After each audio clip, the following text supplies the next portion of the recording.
Kalau kamu hanya bisa berbuat baik pada orang yang berbuat baik kepadamu, apakah jasamu? Kan orang berdosa pun melakukan yang sama. Kalau ada orang menampar pipimu yang satu, berikanlah pipimu yang lain. Di sini ada yang bisa. Saya taruh dia di sini terus minta maaf, pendeta tambah di sini, bisa. Dalam teks yang lainnya kasih tahu, kalau ada orang menampar pipimu yang kanan, berikanlah pipimu yang ini sebenarnya.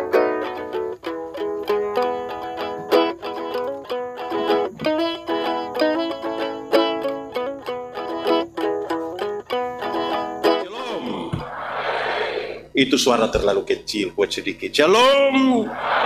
Damai di hati. Yang di luar shalom. Damai di hati. Tema kita adalah mengasihi musuh dan berbuat baik. Coba sama-sama 1, 2, 3. Mengasihi musuh dan berbuat baik. Saya mau tanya dulu. Ada yang ada musuh? Ini jemaat ada yang ada musuh? Dia ada duduk di sini. Ada musuh duduk di sini, coba lihat dia. Wih, terganggu betul. Bisa mengasihi musuh. Mama mantu saja kita susah mengasihi, apalagi musuh. Jadi ini tema ini memang hal yang luar biasa. Semoga kita mendengarkan pemberitaan ini dan kita pulang nanti dengan membawa sesuatu yang bisa kita pakai. Hukum Taurat itu ada 10. Ada berapa? Dari 10 itu dijabarkan jadi 613 pasal. Dari 613 pasal ada ribuan peraturan hidup setiap hari. Dari yang ribuan itu Tuhan Yesus simpulkan dia dalam 2 kalimat. Mengasihi Tuhan dan mengasihi sesama. Dari 2 kalimat itu Tuhan menyimpulkan dia hanya dalam 1 kata. Yaitu apa? Kasih. Sama-sama 1, 2, 3. Kasih. Kasih ialah kebaikan. Tidak terpatahkan oleh apapun. Tidak akan berubah menjadi kebencian. Rujukannya begini, karena begitu besar kasih Allah akan dunia ini. Apakah Tuhan Allah mengasihi dunia? Apakah dunia mengasihi Tuhan Allah? Lalu apakah karena dunia tidak mengasihi Tuhan Allah berhenti mengasihi dunia? Apakah kemudian Tuhan Allah membenci dunia? Saudara lihat sekarang, kasih tidak terpatahkan. Sama-sama 1, 2, 3. Kasih tidak. Kasih tahu teman di sebelah, 1, 2, 3. Supaya jangan ada orang bilang begini, Pak Sekretaris, saya terlalu hormat Pak, tapi waktu saya tahu Pak punya sifat asli begini, maaf. Itu bukan kasih, tapi apa? Egois. Anak sekolah minggu? Di sini tidak ada anak sekolah minggu. Dorang menyanyi habis orang sebulan itu.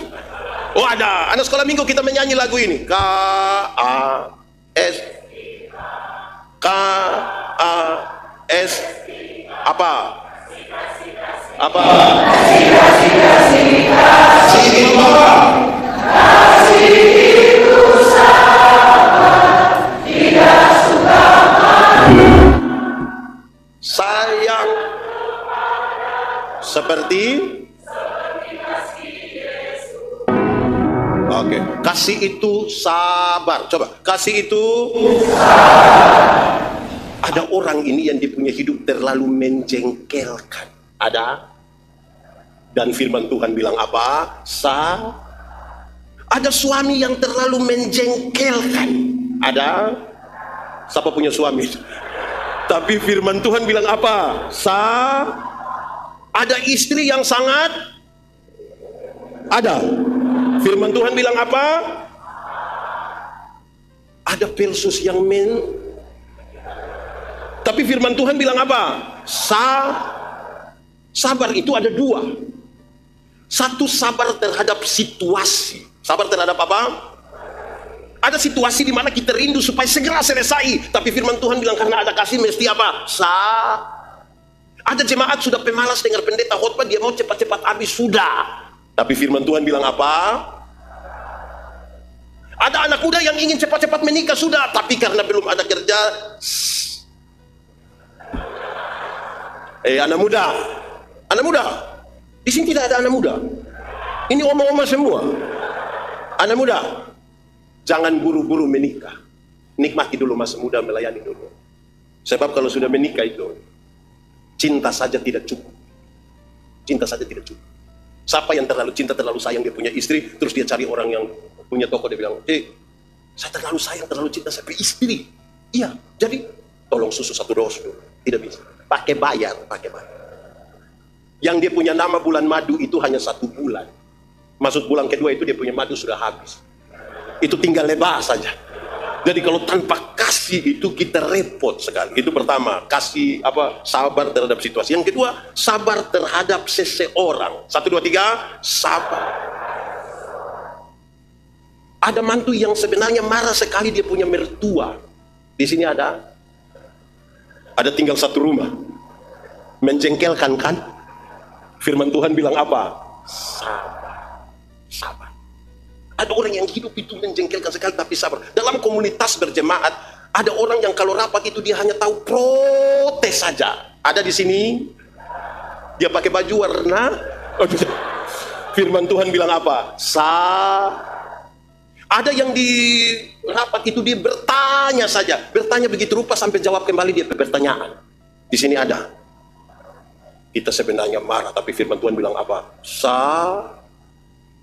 Ada yang usulan banyak, tapi waktu kerja dia tidak datang. Ada juga.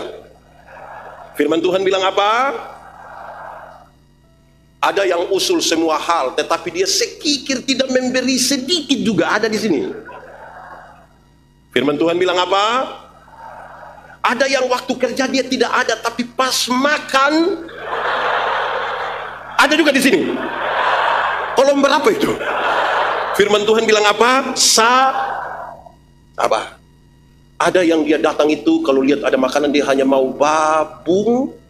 Oh ada juga. Dia bawa kantong plastik. Memang firman Tuhan ini betul sabar. Lah, kok bisa begitu? Saya mau izin turun ke bawah. Tadi majelis bagian pendeta jangan hanya di atas, turun sedikit. Izin Pak Ketua Pendeta, saya izin. Boleh dapat mic 1? Saya izin. Baik.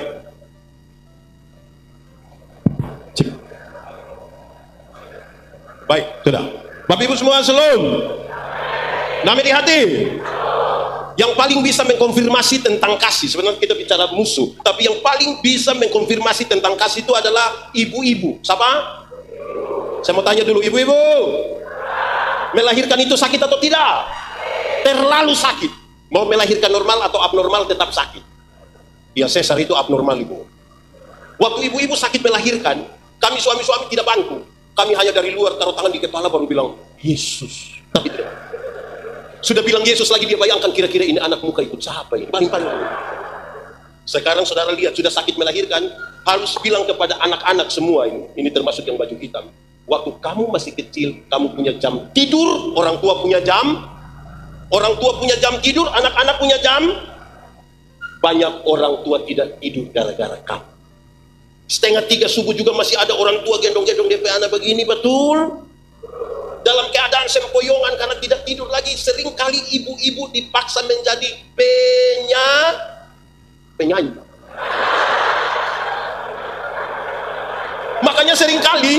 Makanya seringkali ibu-ibu pelaku tidak bisa dipertanggungjawabkan. Kalau tidak bobo digigit, padahal justru kalau anak bobo itu baru nyamuk gigit. Kalau anak ada lari-lari nyamuk mana gigit dia tuh. Tapi mari kita uji sekarang tentang kasih. Anak-anak ini kan tidak ada yang lahir langsung bisa bicara. Di sini ada anak-anak yang lahir langsung bilang yes. Ada? Ada atau tidak? Orang tua ajar mereka bicara satu-satu suku kata. Ma, pa. Setelah orang remaja dari pemuda, ada suka beromong dengan papa mama, ada suka baca cerita. Lebih suka cerita dengan lihat ya, tidak tahu bicara, orang tua ajar bicara, waktu lancar bicara, tidak suka bicara dengan orang tua, lebih suka bicara dengan pertanyaan terakhir. Kenapa kasih makan dorang? Kenapa kasih makan? Coba bilang pada saya, kenapa sampai kasih makan dorang? Kasih tidak terpatahkan. Sama-sama 1, 2, 3. Kasih. Anak muda, kamu waktu lahir kamu tidak bisa jalan. Siapa yang diantara anak-anak lahir dan lahir bilang, ada? Tidak ada. Orang tua ajar jalan pegang di tangan baru bilang te. Nah, itu jalan belakang itu. Tapi setelah mereka sudah dewasa, sudah remaja, sudah pemuda, sudah bisa jalan, ada suka jalan dengan orang tua? Ada suka jalan dengan orang tua? Jalan tidak di handphone? Orang lebih suka jalan dengan Pertanyaan terakhir, tidak bisa jalan, orang tua ajar jalan. Sudah bisa jalan, lebih suka jalan dengan teman. Kenapa kasih makan dorang? Kenapa kasih makan dorang? Sama-sama 1, 2, 3. Kasih tidak terpatahkan. Tidak terpatahkan. Orang tua dulu selalu bilang begini, anak, asal kamu mau sekolah tinggi, biar kami orang tua ikat perut, tidak apa-apa. Pernah dengar itu kalimat? Orang tua kalau sampai ngomong ikat perut itu bukan berarti orang mau pakai stake. Tapi orang utang demi anak-anak mereka. Kasih tidak terpatahkan. Sekarang kita lihat pembacaan tadi. Kalau kasihnya sudah seperti itu, sekarang dia bilang, kasihilah musuhmu, berbuat baiklah. Bagaimana sekarang kita akan melakukan itu? Dia kasih tahu 3 hal. 1, berbuat baik. Ada yang bisa buat baik buat musuh. Kasih musuh makanan boleh. Saudara mulai terganggu kan sekarang? Dia ingin sesuatu yang lebih. Kasih yang tadi tidak terpatahkan itu harus dilakukan dengan 3 hal yang tadi dia bilang. 1, berbuat baik. Bagaimana pendeta bisa berbuat baik? Bagaimana kita semua bisa berbuat baik? Jawabannya hanya 1. Perbuatan baik itu hanya bisa terjadi karena respon terhadap kasih karunia. Respon terhadap kasih karunia itu pemberian cuma-cuma. Pemberian cuma-cuma. Pemberian cuma-cuma itu kira-kira begini. Saya mau kasih kakak ini handphone, tapi tolong ganti 1.000. Itu cuma-cuma, tapi kan hanya 1.000. Kata payah kan? Kalau begitu boleh dapat handphone, tapi tolong tutup pintu di sana. Cuma-cuma? Tidak. Ada jasa. Pemberian cuma-cuma itu dia kasih saja. Kasih saja. Apa maksudnya sekarang? Katakanlah kita dua ini, orang dua ini tidak mau kenal. Saya dapat dia nomor telepon, saya telepon dia. Pak, sebentar malam jam 12 tolong ketemu saya di depan rumah jabatan gubernur. Dia pergi atau tidak? Pergi atau tidak? Tidak. Oke. Kami dua tidak kenal, dia ada ayam 1 di rumah. Saya pergi ke dia rumah, kira-kira dia kasih ayam ke saya atau tidak? Tidak kan? Oke, saya ganti pertanyaannya. Saya mau kasih dia oto baru 1, kira-kira dia mau atau tidak? Terus saya kasih dia oto baru 1, Toyota Alphard 1. Waktu dia dapat dengan cuma-cuma, ada perubahan perilaku dari dia ke saya atau tidak? Saya telepon jam 12 malam, datang atau tidak? Saya pergi ke dia rumah, ada ayam 1 dia kasih atau tidak? Kenapa tiba-tiba dia baik begini? Karena dia telah memperoleh sesuatu dengan cuma-cuma. Hanya orang yang tahu bahwa Tuhan Yesus menebus dia dengan cuma-cuma, itu yang bisa membuat dia melakukan kebaikan bahkan terhadap musuh sekalipun. Makanya di akhir dari teks tadi kasih tahu, supaya dengan demikian kamu itu bisa tahu, orang lain bisa tahu bahwa kamu adalah anak-anak Allah yang telah menerima kasih. Itu 1 dulu, berbuat baik. Kedua, berdoa. Pernah berdoa untuk musuh? Pernah atau tidak? Doa serahkan. Pernah doa untuk musuh? Saudara-saudara, kadang-kadang kita doa ini terlalu egois. Saya lihat banyak orang kalau berdoa itu 1 menit pertama itu puji-pujian kepada Tuhan. Engkau Tuhan, engkau luar biasa, engkau dasar Tuhan, engkau baik. Itu 1 menit pertama. Masuk menit kedua itu daftar permintaan. Itu seperti proposal itu. Dia mulai minta 5, 10, 20, 30, 40, 50, 60, 70, 80. Sudah 80 baru dia bilang, ampunilah segala dosa kami. Dalam nama Yesus kami berdoa. Ada beberapa orang yang sebelum kata ampuni dia tambah 1 kalimat pendek. Tuhan, sebenarnya masih banyak hal yang ingin kami minta. Bayangkan nih, sudah 80 ini masih ada banyak lagi. Tidak apa-apa juga, mintanya kepada Tuhan. Tapi persoalan sekarang, pernah berdoa bagi musuh. Itu jadi tantangan baru buat kita. Karena sulit sekali kita berdoa yang baik-baik untuk musuh. Nanti sebentar kita bicara bagaimana caranya. Ketiga yang harus dilakukan, menurut pembacaan tadi adalah begini. Kalau ada orang menampar pipimu yang 1, berikanlah pipimu yang lain. Di sini ada yang bisa. Saya taruh dia di sini terus meminta maaf, pendeta tambah di sini bisa. Dalam teks yang lain dia kasih tahu, kalau ada orang menampar pipimu yang kanan, berikanlah pipimu yang. Ini sebenarnya maksudnya begini. Kalau menampar pipi kanan itu ada 2 cara. Pertama pakai tangan kiri. Tradisi Yahudi mengatakan tangan kiri hanya boleh dipakai untuk pegang barang yang haram. Kalau orang menampar pipimu yang kanan menganggap engkau haram, itu cara pertama. Cara kedua dia akan menggunakan punggung tangan kanan. Punggung tangan kanan hanya boleh digunakan oleh para tuan untuk menampar budak-budaknya. Sekarang Tuhan Yesus ajar, Kalau ada orang menampar pipimu yang satu menganggap engkau haram atau budak, berikanlah pipi kiri. Supaya dia mau mengangkat tangan kanannya, dan di situ dia tahu bahwa di hadapan Tuhan kita sama. Di hadapan Tuhan kita sama. Jadi itu hanya bisa dilakukan oleh orang yang merasa dia sederajat. Kalau mau berbuat baik kepada musuh. Kalau kita sudah taruh status, satu lebih tinggi, satu di bawah, tidak bisa. Harus sederajat. Saya bilang di mana-mana, kadang-kadang orang ini punya cara sebut anak ini bermasalah. Saya tanya orang tua, Papa, anak berapa? Anak 4 orang pendeta. Sudah kerja di mana? Puji Tuhan pendeta, anak 4 orang yang 3 sudah di manusia. Anak 4 orang yang sempat jadi manusia berapa? Lalu yang satu mungkin pohon. Jadi cara pandang kita kepada kemanusiaan ini repot. Sekarang kita mengerti kasih di sini. Sebelum kita masuk pada hal praktis, saya mau kasih tahu, kenapa saya harus mengasihi seseorang? Karena manusia itu tidak sekedar sebuah tumpukan material biasa. Pada diri seseorang itu ada gambar dan rupa Allah. Jadi kalau saya ingin mengasihi seseorang, karena ada gambaran Allah di situ. Supaya sekarang kita taruh diri kita yang sama. Tuhan bilang begini, yang berikut itu kamu mesti tahu. Kalau ada sesuatu terjadi pada orang lain dan engkau marah sekali, dia bilang, tanyalah kepada dirimu sendiri. Tanyalah, apapun juga yang kamu kehendaki supaya orang berbuat kepadamu, berbuat. Kalau saudara tidak ingin dimaki, jangan. Di sini ada yang biasa maki-maki. Ada kok tidak? Ibu-ibu atau bapak-bapak? Jangan suka maki-maki. Itu tidak enak sekali. Maki ialah mengeluarkan barang-barang yang tidak perlu dikeluarkan. Itu barang diam-diam di situ kita ngomong-ngomong supaya kenapa? Kalau ada anak kecil baru belajar maki tanpa kita setuju, kita masih bisa mengerti. Dan anak tidak mengerti bahasa. Anak kecil itu kalau selesai mandi, biar tidak pakai apa-apa, orang tua punya tamu ada, dia bisa keluar jalan begini. Kan dia tidak mengerti kan? Tapi coba dia punya papa, coba. Mandi habis begitu, terus ibu-ibu WKI ada latihan lagu di situ, baru dia keluar. Hai besti, wah, itu bisa hancur itu.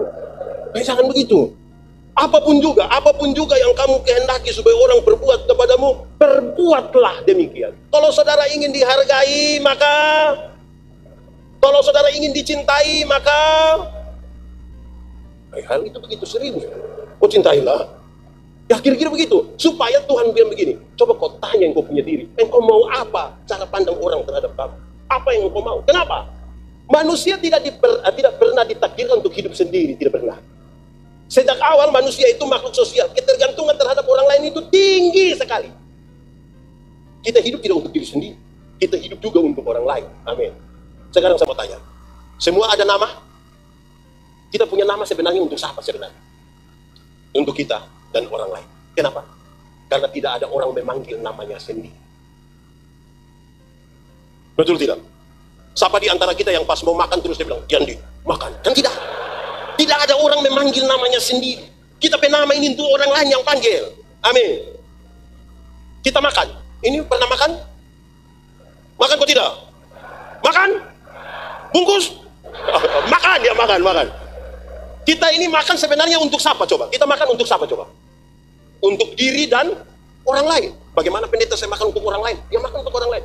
Istri itu kalau sakit dan mau makan, suami bilang, Mama, makan. Dia bilang ini, makan. Mulut pahit. Makan saya. Kalau kami sudah kehabisan kata-kata, suami akan bilang, makan sayang, anak-anak masih kecil. Langsung tambah dia, langsung tambah. Dia juga tidak mau kalau anak-anak ada mama baru kan? Dari mama Ani, jadi tahu juga tuh. Dia juga tidak mau begitu biar mama Ani sekalipun. Kita semua pakai pakaian, betul? Ada pakai pakaian? Kita pakai pakaian untuk siapa coba sebenarnya? Untuk diri dan untuk orang lain. Untuk diri sendiri itu untuk supaya jangan dingin, jangan panas, jangan kulit bakar. Untuk orang lain itu maksudnya begini. Kalau kita sendiri kan tidak pakai juga nggak apa-apa kan? Kita bisa jalan-jalan begini kalau kita sendiri. Tapi karena ada orang lain, itulah kita pakai pakaian.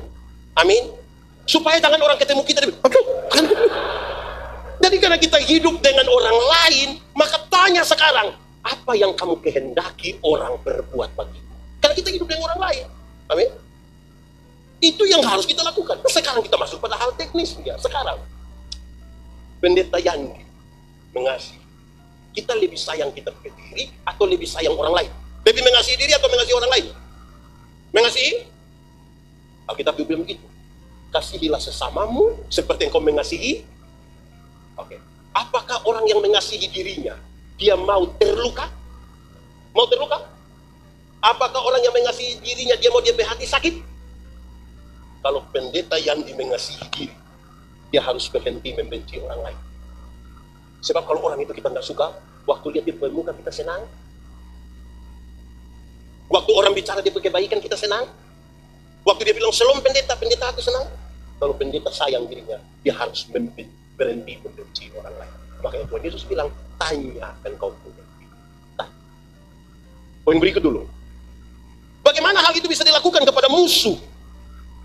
Hanya ada satu kata. Pengampunan. Sama-sama 1, 2, 3. Pengampunan.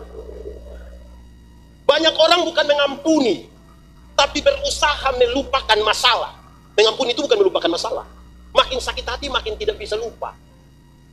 Jadi mengampuni bukan lupa masalah. Mengampuni itu adalah membebaskan diri, menyambut dia kesalahan, sambil siap besok dia bikin kesalahan baru. Berapa kali harus mengampuni? 70 kali? Bukan soal 490. Angka 7 dalam Alkitab selalu berarti sempurna. Karena itu, mengampunilah terus menerus. Karena tiap hari kita ketemu orang. Tiap hari ketemu orang. Apakah setiap orang punya kewajiban berbuat baik kepada kita? Tidak. Di rumah istri satu. Di rumah istri satu, anak 3 saja, orang bisa bapak lain. Apalagi keluar ke kolom, sudah 25 kakak. Keluar lagi ke RT. Makin banyak orang yang kita lihat, makin banyak yang kita jengkel. Tanpa pengampunan, tidak bisa. Tidak bisa. Tuhan Yesus ajar kalimat ini sangat baik. Ampunilah kami akan kesalahan kami, sama seperti kami mengampuni orang yang berbuat salah kepada kami. Dia kasih turun sedikit kalimat yang begini. Tuhan, ampuni Yandi seimbang dengan Yandi mengampuni Pak Sekretaris. Seimbang. Jadi kalau Yandi mengampuni Pak Sekretaris 2 kali, Yandi mendapat hak untuk diampuni oleh Tuhan berapa kali? Tapi kalau Yandi tidak mengampuni Pak Sekretaris, Yandi harus berdoa, Tuhan, mohon maaf, tolong jangan ampuni Yandi dulu. Karena Yandi belum mengampuni Pak Sekretaris. Boleh begitu? Boleh. Ini tantangan juga buat kita ini. Kita ini bisa marah semua orang, bahkan orang yang kita tidak kenal pun kita ikut marah. Ronaldo itu, saudara lebih suka Ronaldo atau Messi? Messi atau Ronaldo? Messi atau Ronaldo? Ronaldo atau Messi? Messi atau Ronaldo? Asli Ronaldo? Messi? Dia ada keluarga di Danau Tanah? Orang 2 yang main sepak bola, kita yang mau baku bunuh di Manado. Kita ini aneh betul itu. Tidak kenal kita tapi kita marah-marah. Kasih itu tidak. Stop. Di sini ada yang suka marah-marah. Sedikit-sedikit marah. Sedikit-sedikit marah. Sedikit-sedikit marah. Marah kok sedikit-sedikit. Tidak suka marah-marah. Aduh jemaat. Sekarang dia ajar lanjutan tentang pengampunan.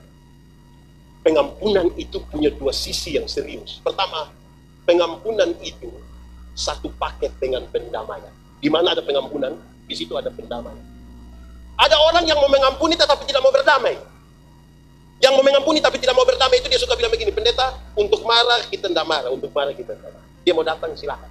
Tapi untuk kita mau pikir dia maaf, itu bukan. Di sini ada yang begitu, ada yang begitu. Itu faham apa dia suka itu. Pengampunan itu satu paket dengan pendamaian. Tapi ada orang yang itu mau mengampuni tapi tidak mau berdamai. Ada yang kebalik dari itu, mau berdamai tapi tidak mau mengampuni. Yang mau berdamai atau tapi tidak mau mengampuni itu macam anak-anak kecil kalau main kelereng. Kelereng di sini bilang apa? Apa? Kerikil. Pokoknya kelereng lah. Anak kecil kalau main kelereng, orang 2 berkelahi kan dia datang dia begini. Damai. Ini engkau punya saudara. Besok-besok itu bukan kelereng yang bantu, saudara yang bantu. Ayo damai.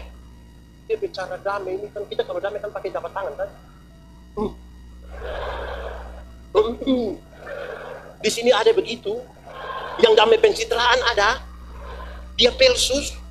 Oh, tidak. Ini saya. Ini tepuk tangan kenapa? Jadi bagaimana mengampuni, bagaimana mengasihi musuh, harus sama-sama 1, 2, 3. Pengampunan. Pengampunan bukan melupakan masalah, bukan. Pengampunan itu membebaskan diri. Saudara lihat, kalau kita tidak mengampuni, kepahitan itu ada di sini. Belas sama balas dendam itu ada. Amarah yang meluap-luap itu ada di hati, betul atau tidak? Pengampunan itu mendorong keluar itu amarah. Pengampunan itu mendorong keluar itu kepahitan. Pengampunan itu mendorong keluar itu emosi yang meluap-luap. Hati yang bersih itulah yang Roh Kudus masuk di dalamnya. Buah ada. Amin. Makanya jangan suka marah. Bebaskan kita punya diri. Ada orang yang saudara tidak suka di sini. Coba saudara lihat dia, coba saudara. Kenapa ini semua lihat saya? Saudara tidak suka saya. Kan itu pembebasan. Dia tidak boleh pada hal-hal yang teoritis. Tuhan mau supaya kita melakukan 2 hal dalam pembacaan tadi. Yang pertama dia bilang begini, kalau engkau ingin mengasihi musuhmu, yang pertama harus berlaku positif. Berlaku positif. Positif itu kira-kira begini. Tuhan tidak hanya bilang, janganlah. Bukan, dia bilang begini, lakukanlah. Itu positif. Janganlah. Dia tidak bilang itu negatif sekali, melarang. Tidak, dia bilang tolong lakukan. Saya mau tanya dulu, di sini kakak adik aman-aman? Kakak adik aman? Dengan mertua aman? Ipar-ipar aman? Pertanyaan ini membuat saudara punya suara kecil sekali. Dan itu menunjukkan saudara tidak tanpa pengampunan, kita repot. Lakukanlah, dia bilang. Lakukanlah. Disuruh lakukan. Tapi yang kedua, jangan lakukan seperti orang biasa menurut teks itu. Kalau ada orang minta baju, kasih dia jubah.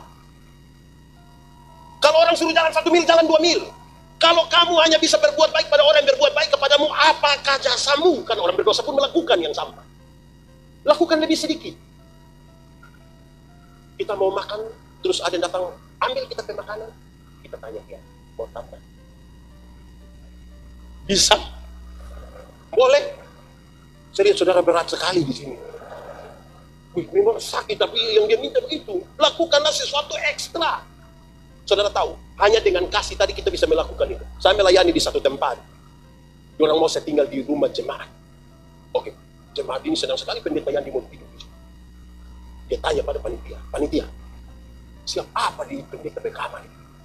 Sudah, yang penting ada di situ tempat tidur. Oh, itu orang terlalu baik. Dia siap semua. Sabun ada, sikat gigi ada, tempat tidur, selimut, tambah 1, sisir.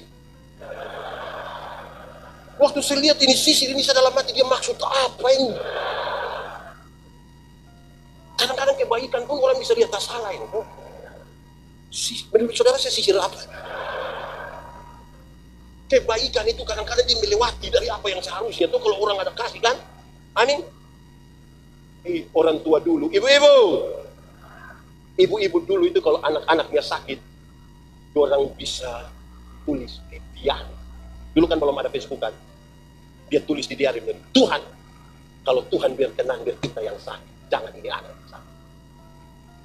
Dia mau berkorban untuk anak. Beda dengan ibu-ibu sekarang. Ibu-ibu sekarang anak sakit dia foto. Sudah foto lagi dia upload di medsos. Baru dia tulis, Dede sakit. Cepat sembuh ya. Mama sayang Dede. Habis itu Dede punya foto 1, DP mama pun 30. Sebenarnya sakit DP mama itu. Di sini ada mama-mama begitu. Coba tunjuk itu mama ya. Dia melakukan sesuatu yang lebih dari itu. Amin. Kasihilah musuhmu, berbuat baik. Sekarang kita bicara musuh. Saya mau tanya saudara yang jawab, kan saya tidak tahu. Kira-kira orang jadi musuh itu karena apa? 1, karena iri hati. Dia iri hati, kita iri hati. Dia atau kita yang iri hati? Kita. Memang Kita ini kadang-kadang kita tidak suka Pak Sekretaris, kita pengaruh Ibu Pendeta supaya jangan suka sekretaris. Di sini ada yang model begitu. Ada juga. Ada kok tidak? Dia ada di sini. Yang tidak suka satu orang, dia pengaruhi orang lain tidak suka itu orang ada. Ini orang ini mau apa sebenarnya? Iri hati. Memang orang kalau tikam iri hati itu tidak baik. Iri hati ialah lebih baik saya rugi asal Bapak rugi lebih banyak daripada saya untung tapi Bapak untung lebih banyak. Itu namanya iri hati. Contoh, ada dua orang sama-sama tukang iri hati, orang dua berdoa kepada Tuhan. Tuhan suruh malaikat bilang, atur orang dua atur. Malaikat datang bilang, pendeta, sekretaris, Tuhan tahu kamu dua juga iri hati. Jadi karena itu hanya satu yang boleh berdoa, yang satu tidak usah doa. Tapi yang berdoa dia minta apa, yang tidak doa akan dapat 2 kali lipat. Jadi kalau yang berdoa Pak Sekretaris minta motor 1, maka pendeta dapat motor. Ngoni 2 siapa mau berdoa? Dua tidak mau. Oke, sekarang tarik lot. Waktu kami 2 tarik undian, ternyata pendeta yang harus berdoa. Ini saya pikir ya. Kalau pendeta minta kaya, sekretaris lebih kaya. Akhirnya sudah pendeta berdoa, Tuhan kasih pendeta mata buta 1. Kalau pendeta buta 1, sekretaris buta. Buta 1 rugi atau tidak? Buta 1 rugi atau tidak? Rugi atau tidak? Tapi lebih senang lihat orang buta 2 kan? Itu yang namanya apa? Iri hati. Sebentar dia pulang dari sini, jalan kaki, ada orang mau motor, hampir tabrak dia di belakang, geser sedikit, lewat 20 meter itu orang jatuh. Dia bilang apa? Mampu. Cek begini DP Bapak yang jatuh. Senang sekali lihat orang susah, dan susah sekali lihat orang di Bethesda ada. Ada? Dia duduk di situ atau di balkon? Jemaat, jangan sampai orang lain yang beli kulkas, ngana yang kedinginan, lama-lama beku nanti. Orang lain yang kredit motor, dia yang tidak bisa tidur di rumah. Dia bilang, ibu cek dulu, cek apa? Dia kredit kah, cash kah? Orang punya. Di sini ada begitu, ada juga. Dia duduk di. Makanya Tuhan aja, coba tanya engkau punya diri, coba tanya apapun juga yang engkau kehendaki. Sudah, itu pertama. Musuh bisa jadi karena apa? Iri. Kalau ada yang suka iri hati, habis ini doa lepas. Siapa tahu besok. Besok apa? Besok apa? Kedua, orang bisa jadi musuh karena apa? Satu tadi iri hati, kedua apa? Karena apa? Karena munafik. Di sini ada yang suka munafik. Orang munafik itu di muka baik sekali, di belakang, di muka dia aman-aman. Dia urus ke mama mantu, dia urus baik-baik. Mama mantu sedih-sedih, mama mantu aduh kasihan kita pe anak mantu urus kita dia. Nah apa-apa memang kurang anak mantu mesti urus. Itu di muka. Di belakang dia keluar dia bilang tua mati nggak mati gitu. Ada juga di Manado. Itu anak mantu ada di. Wih repot betul-betul. Jemaat. Orang tua itu lahirkan kamu banyak-banyak, orang tidak pernah titip kamu di mana-mana. Titip di mana-mana. Tapi anak-anak yang sudah sukses bisa sepakat titip DP mama di. Pendeta mau kasih tahu, yang sudah titip atau rencana titip batal, sudah batal. Karena apa? Karena apa? Hidup ini hanya berulang kembali. Ini hari kita titip orang, besok-besok kita be anak titip kita. Apapun yang kamu kehendaki orang berbuat kepadamu, amin kan? Saudara bilang tidak amin, ini amin. Jadi itu yang harus dilakukan. Saya mau tanya, berapa bersaudara? 2. Berapa bersaudara? Berapa bersaudara? Berapa bersaudara? Orang tua bisa lahirkan kita 4, 5, 6. Tapi 4 orang yang besok-besok sukses, belum tentu bisa urus mama yang kayak pernah lihat saya. Iya, dia bisa online berjam-jam, tapi tidak pernah telepon orang tua. Nanti orang tua mati dulu baru dia telepon berulang-ulang. Jangan kubur dulu sebelum saya sampai di situ. Mau kasih tahu siapa? Yang begitu. Di sini ada yang begitu. Ada yang orang tua masih hidup. Keluar tolong dia peluk dia. Tolong telepon. Tolong minta maaf. Supaya kita tahu lah, kita juga besok-besok nanti. Kita menyanyi satu lagi lagu dunia, tapi biar kita menyanyi di gereja ke apa-apa. Izin. Kasih ibu ke tak terhingga sepanjang hanya memberi tak harap kembali bagi apa? Menyinar. Coba ulang ini lagu sambil bayangkan mertua penuh. Kenapa tidak mau bayangkan dia? Kasih kepada siapa? Sampai kapan?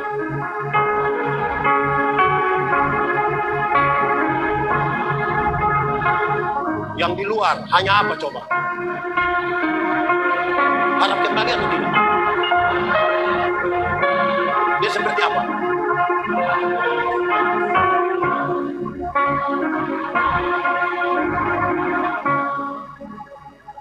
Menyanyi ini lagi baru sengaja bikin muka sedih-sedih.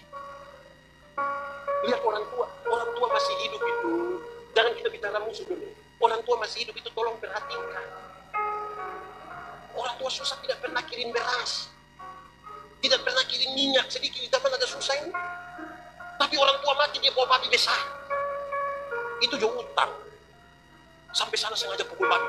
Anda baik ini. Dia dikasih orang tua jas.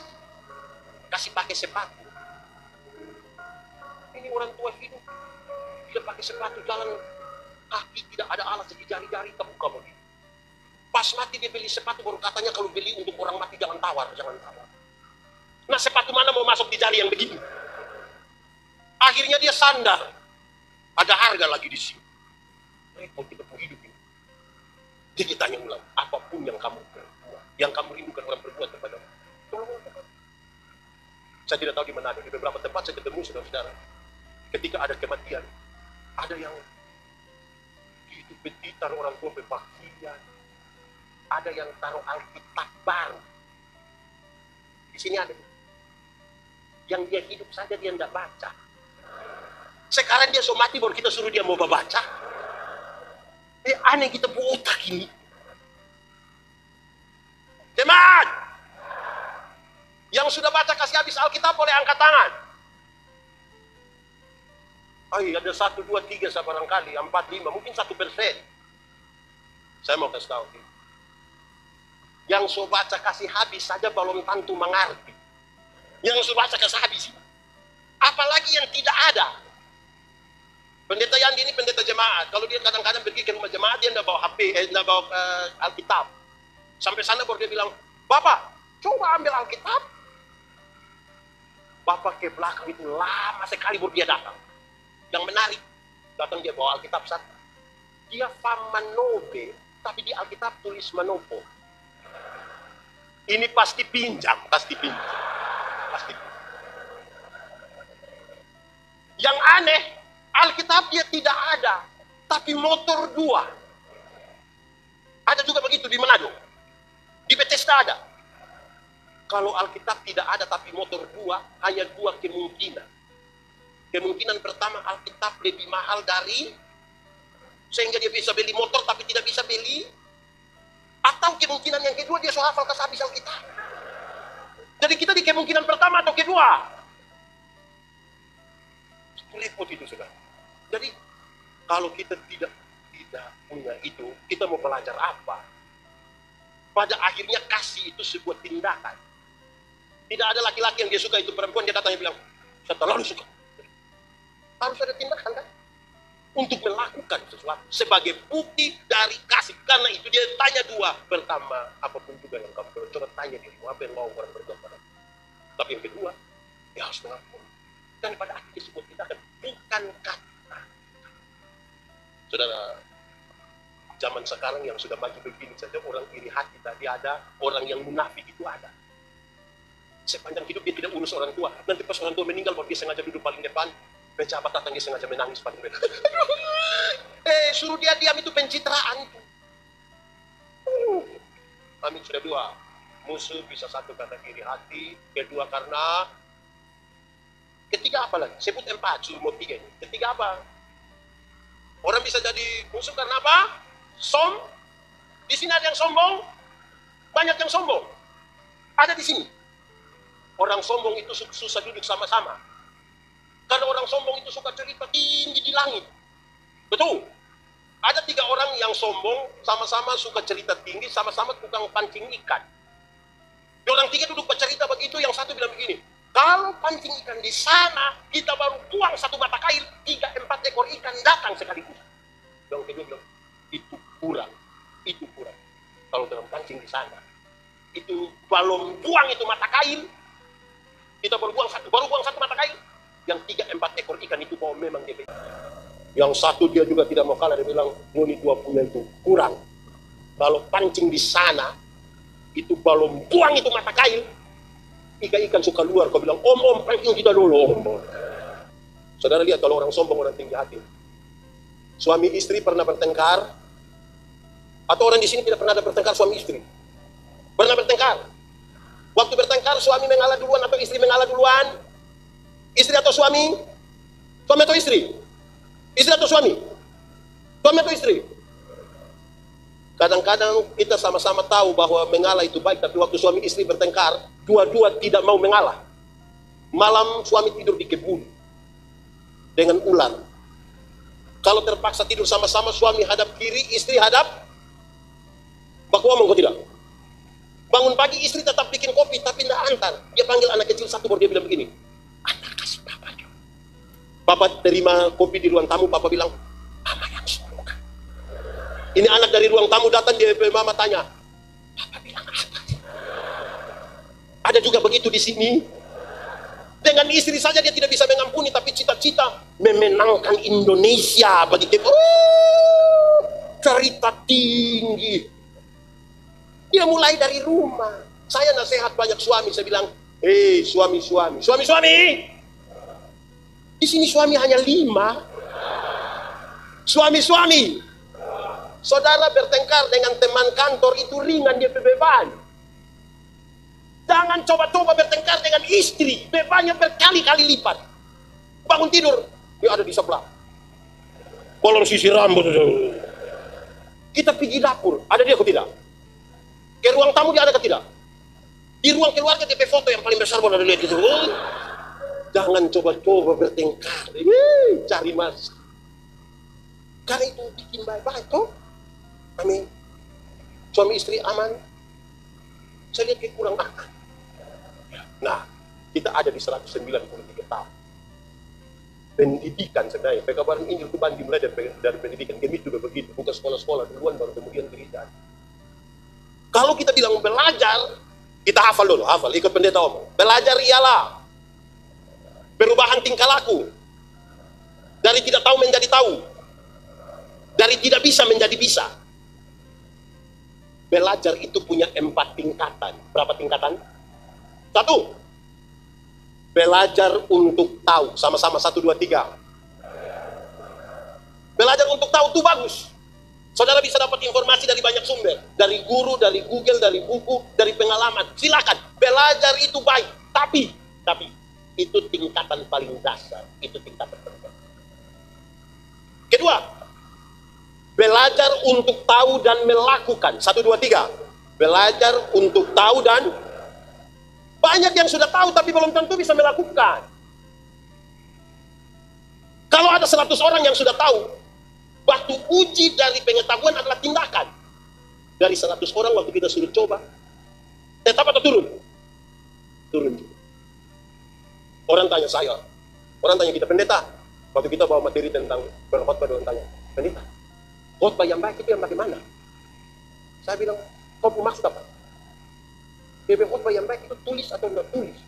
Berapi-api atau berair-air? Saya bilang, khotbah yang baik itu bukan soal tulis atau tidak tulis, bukan soal berapi-api atau berair-air. Khotbah yang baik itu omong apa buat itu. Jangan omong lain buat itu. Ada yang lebih parah, ada yang pikir lain, omong lain, buat lain. Hasilnya kelainan. Jadi saudara ketemu orang kelainan itu kan tidak sinkron semua itu. Jadi tingkatan kedua adalah tahu tapi apa? Melakukan. Ada yang sarjana pertanian, bikin syukuran, wisuda, sarjana pertanian, bikin syukuran. Tapi dia tidak bisa tanam tomat. Lalu kita bawa itu sarjana pertanian supaya kenapa? Ada yang sarjana peternak, berarti dia tahu ilmu peternak, tapi tidak bisa kasih kawin babi. Oh bagaimana? Jadi belajar itu sudah tahu mesti bisa lakukan. Amin.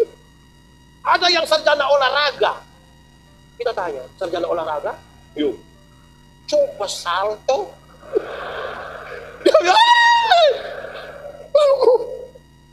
Kedua, pertama belajar untuk, kedua belajar untuk tahu dan naik lagi. Belajar untuk tahu, untuk bisa melakukan, tapi bisa hidup dengan orang lain. Sama-sama 1, 2, 3. Belajar untuk tahu, untuk bisa melakukan, tapi hidup dengan, ada yang bisa hidup jadi sendiri. Tidak mau bergabung dengan orang lain. Bikin diri inti. Tidak ada orang yang bisa dekat dengan dia. Dia rasa pintar sendiri dan seterusnya. Kegagalan. Kalau sudah tahu, mesti berbagi. Bisa hidup dengan orang lain. Ini zaman ini bagus juga. Tapi kita punya egois itu makin tinggi. Makin tinggi. Semua pegang handphone kan? Handphone itu berhasil mendekatkan yang jauh, tapi menjauhkan yang hari Minggu. Dapat kesempatan sama-sama dengan keluarga. Pergi di kawasan, di apa lagi?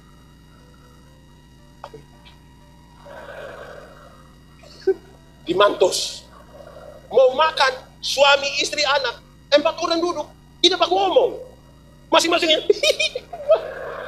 lama-lama gila. Hidup itu interaksi sedikit dengan orang lain. Jemaat, kata kunci dari relasi itu adalah komunikasi. Menara Babel itu tidak selesai dibangun bukan karena kurang uang, bukan karena kurang tenaga kerja, bukan karena kurang material, hanya karena terputusnya komunikasi di antara mereka. Jadi jangan coba-coba hidup sendiri. Komunikasi. Saya berkhotbah, saya bilang begini, tempat komunikasi terbaik bagi keluarga itu di meja makan. Duduk di situ, kasih mati itu handphone semua. Bicara suami, istri, anak-anak.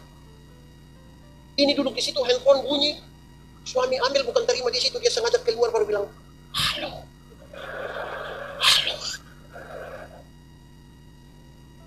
Kasih mati itu handphone. Duduk cerita, di kesempatan dia meja makan itu, suami tanya istri, sayang, kenapa ini sayur garam semua?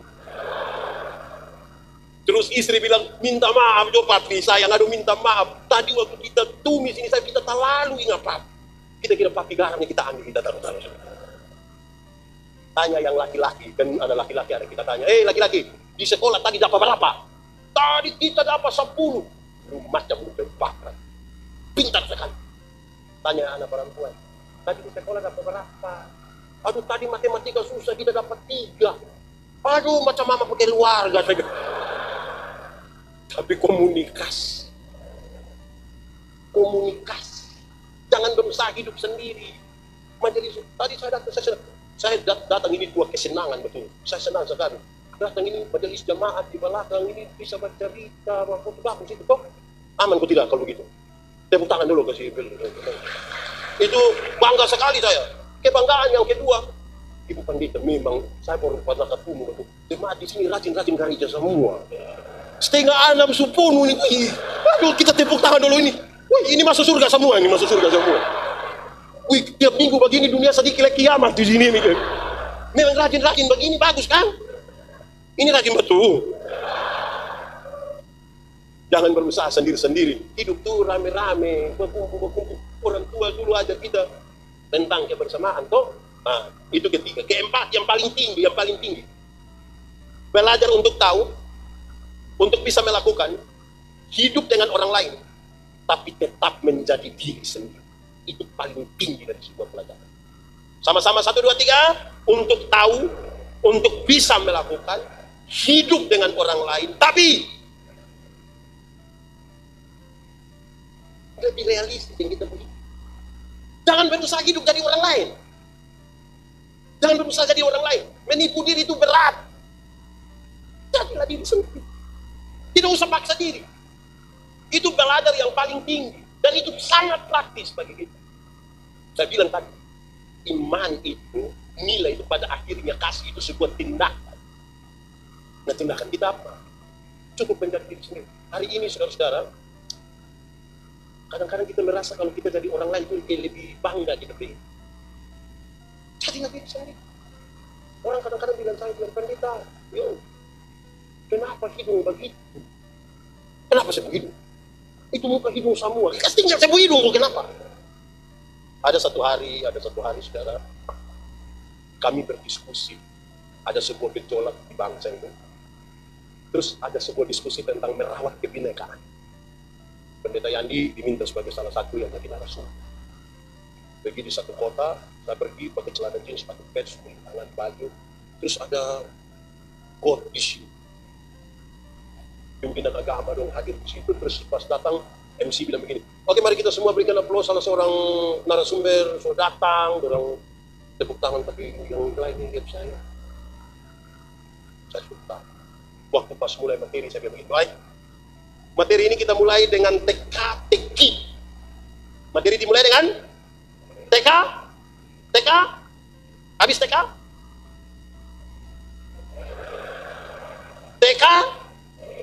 teki, kok kita semua bilang? Saya bilang begini, kita mulai dengan teka-teki. Saya tanya orang, kompor apa yang di atas pohon? Kompor apa yang? Orang bilang, kompor rusak. Saya bilang, salah. Orang jawab, kompor, salah semua. Nah, apa pendeta? Oh, kompor yang di atas pohon itu kompor saya. Karena saya punya kompor, saya mau taruh di pohon kah, di jalan kah, di laut kah, di mana kah, kan itu saya punya. Kan kita punya sendiri kan? Amin. Saya bilang begini, kenapa dunia di Indonesia kacau? Karena kita tidak urus agama kita masing-masing, kita sibuk urus orang lain punya agama. Mestinya agamamu, agamaku cukup.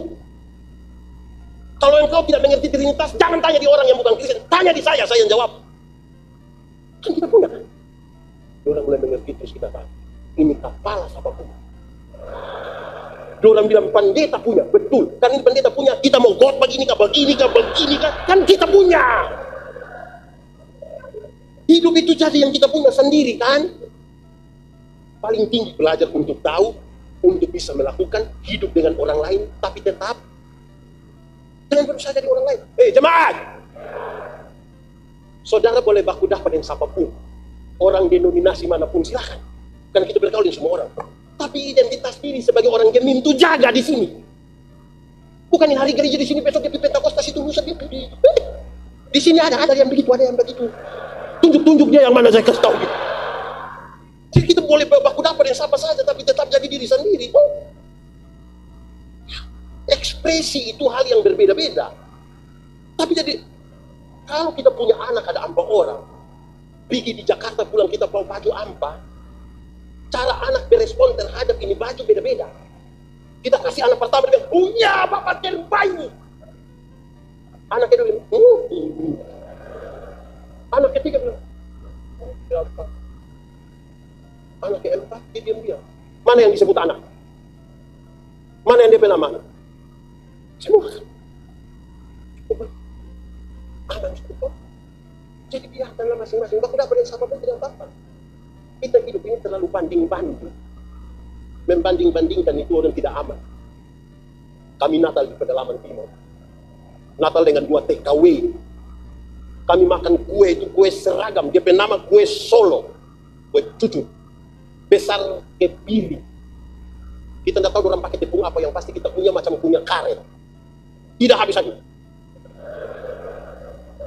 Terus Sementara kita punya ini kue setengah mati, yang satu TKW bilang begini, pendeta, kalau orang Natal di Hong Kong, itu saya,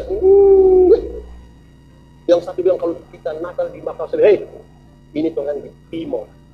Yang engkau harus lakukan adalah berangkat ke Hong Kong saja, ke bawah itu. Saudara tidak bisa tinggal di sini, tapi pikiran dan perasaan ada di tempat lain. Tidak bisa.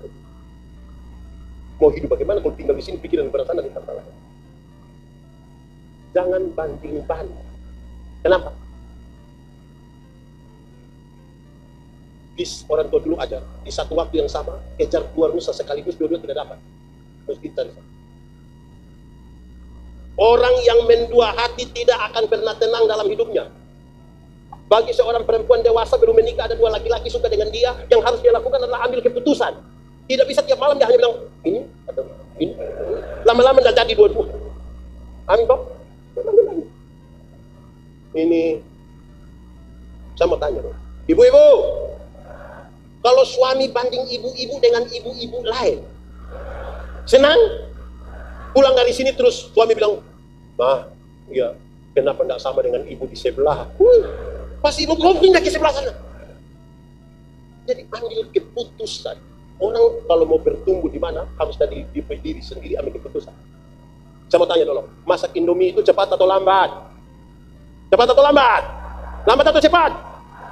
Teorinya cepat. Tidak segera ambil keputusan, dia dari lambat. Kalau pendeta mau makan mie, pendeta bilang pendeta istri, "Ma, kita mau makan mie." Ibu ke dapur 2-3 menit, dia datang tanya, "Mie goreng atau mie kuah?" Terus kita bilang, mie kuah saya." Ibu ke belakang 2-3 menit, dia datang tanya, "Kuah banyak atau sedikit?" Taruh banyak saja, enggak apa-apa. Ibu ke belakang 2-3 menit, dia datang tanya, "Pakai telur atau nyatu?" Taruh sayang, taruh sayang. Ibu ke belakang 2-3 menit, dia datang tanya lagi, "Pakai rica?" Lama-lama kalian enggak makan, hanya aku tanya. Segera ambil keputusan dong. Ambil tuh. Jemaat. Perjalanan dengan Tuhan itu perjalanan menemukan jawaban. Bukan hanya bikin-bikin pertanyaan, tapi kita mesti jalani dia dengan baik apa adanya, sesuai dengan Tuhan mau. Dulu Tuhan bilang begini, bikin baca Nuh tidak tanya. Mestinya kan dia tanya, "Tuhan, laut ada di mana?" Dia tidak tanya kan? Dia buat saja.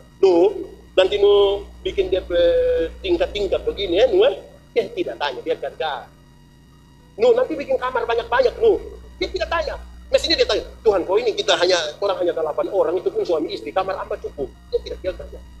Kerja begini, tiba-tiba air bah datang. Baru Nuh mengerti, betul. Ternyata harus ada bah. Dapat jawaban kan? Tuhan perintahkan binatang-binatang masuk, baru Nuh mengerti, betul. Mesti dia bertingkat-tingkat.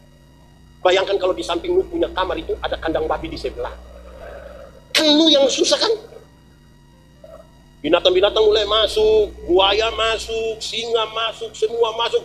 Baru Nuh mengerti, benar, ini mesti berkamar-kamar. Bayangkan kalau Nuh satu kamar dengan lebar. Kan keluar datang Nuh sudah bengkak-bengkak ini semua.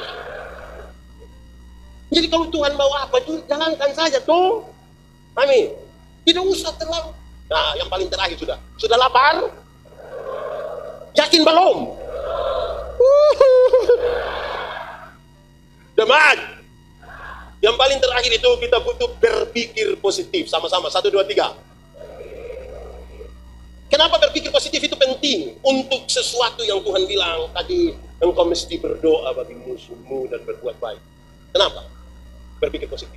Ada 2 alasan orang berpikir positif. 1, karena kita tidak tahu dengan utuh tentang seseorang. Tidak tahu.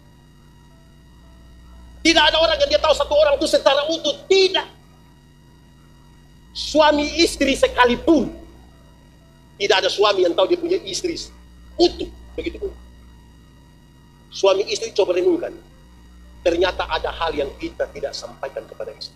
Betul? Contoh. Kita pulang ke rumah, lihat mama, terus mama tanya, Yandi, kau istri mana? Ada sakit badan. Terus mama bilang begini, sakit badan, dasar perempuan malas, sakit badan. Terus kita pulang, istri tanya, "Papa sudah pulang?" "Iya." Mama bilang apa? Kita kasih tahu, yang bilang perempuan malas, ada kasih tahu begitu. Ada kasih tahu. Mama ada salam, cepat sembuh Mama Bi. Kita tidak tahu seseorang dengan utuh. Makanya butuh berpikir. Yang kedua, kenapa mesti berpikir positif? Karena manusia punya potensi berubah. Manusia punya potensi. Contoh, sekarang ini kan grup WA banyak toh. Alumni Samrat, alumni SMA, sekarang alumni TK saja ada di grup. Terus di grup alumni itu tiba-tiba ada yang muat foto begini. Selamat ya, selamat ya, selamat ya. Ada yang japri, ada selamat apa itu? Enggak tahu. Kita pun teman itu sekarang susah dah dia. Taman yang mana? Itu taman SD dulu. Yang mana yang itu? Oh, yang waktu itu kita tolak-tolak dia pesta begini. Iya. Nah, saya mau tanya, dia yang dulu bodoh-bodoh itu bisa berpotensi pintar atau tidak? Bisa berubah jadi pintar atau tidak? Kita yang dulu ranking-ranking di sekolah karena mama yang guru di situ.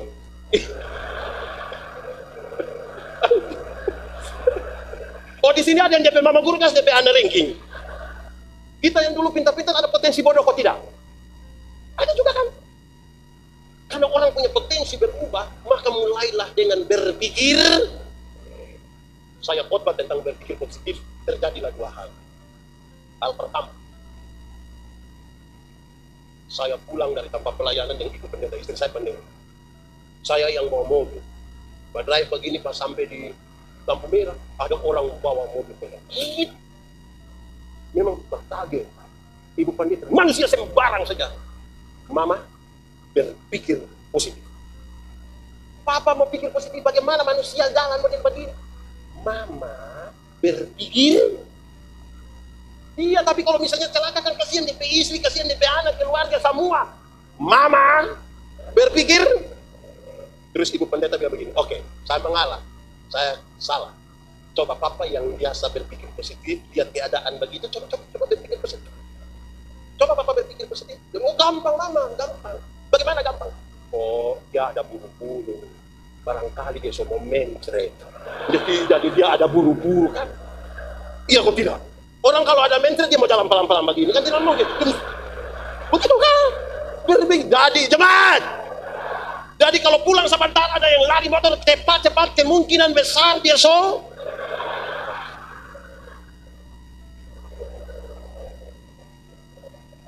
sama juga kan? Pas ibu pendeta pimpin, ibu pendeta bilang saudara-saudara, mari orang satu hati dalam doa syafaat.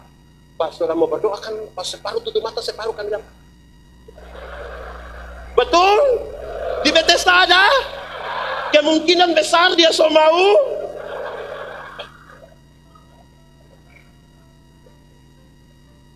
Berpikir. Yang kedua, jemaat di sini berpikir positif atau negatif? Yakin? Mantap? Aman? Tepuk tangan dulu. Dulu di satu swalayan kita pergi dan kita berteman, satu kurus sekali kita berteman. Ada ibu-ibu dia pakai baju yang macam tali sapi. Jadi kita berteman, begini lama-lama dia bilang malam bisa bilang, bibi apa? Orang kalau mau pergi, om, malam-malam dia sepi lembu. Kalau mau pergi ini alamat jam 7. Jam 7 malam ini anak datang ke pintu. Itu ini buka pintu. Masuk, kunci pintu. Om, dia suka keluar. Nggak apa-apa. Dia keluar begini, nanti pagi baru dia datang. Ade mau minum apa? Kita minum kopi, Bu. Dia bikin kopi terus dia datang dari Ade minum. Nanti buka baju, Ade buka baju. Nana minum, buka baju, ibu datang buat DP anak laki-laki kecil begini, sampai terus dia bilang DP anak, itu, kalau enggak makan nanti badan macam ini kakak ini, kurus. Saya mau tanya, tadi saudara pikir apa? Masih pikir positif tadi? Ada pikir positif tadi? Saudara sampai bilang, pendeta kok bisa omong begitu di mana? Apa yang saya mau bilang? Kadang-kadang orang disesatkan oleh pikiran sendiri, padahal kenyataan tidak sejauh itu. Ini ibu ini hanya tidak mau dia punya anak kurus, dia bawa orang kurus untuk dia jelaskan kalau ngana tidak mau makan nanti badan macam. Tapi saudara pikiran gimana mana? Masih pikir positif? Ya itu jangan berusaha berpikir yang melewati apa yang seharusnya. Interpretasi hanya boleh dilakukan berdasarkan data, bukan asumsi. Ada satu orang laki-laki dewasa, perempuan dewasa dalam kampung. Saudara duduk begitu. Saya datang, apa di situ? Pak ini, ibu. Karena ada buat apa di situ? Saya baru akan bilang, mestinya bilang, minta maaf, saya tidak tahu. Kalau dia bilang, positif atau negatif? Mau positif itu bilang, tidak tahu pendekat kemungkinan orang tua ada orang tua. Saudara kok tidak yakin? Apa yang saya mau bilang? Ternyata hidup ini ditentukan dari apa yang kita pikir. Cara berpikir membentuk tindakan. Tindakan berulang-ulang menjadi kebiasaan. Kebiasaan memungkinkan jadi budaya, kebudayaan menjadi karakter. Jadi harus hari ini mulai berpikir dengan benar seperti poin-poin tadi. Baru dia bisa berkarakter. Kalau tidak, tidak bisa. Saya ulangi terakhir. Berpikir membentuk tindakan. Tindakan berulang-ulang membentuk kebiasaan. Kebiasaan menjadi budaya. Dari budaya menjadi karakter. Dan itu mulai dengan berpikir.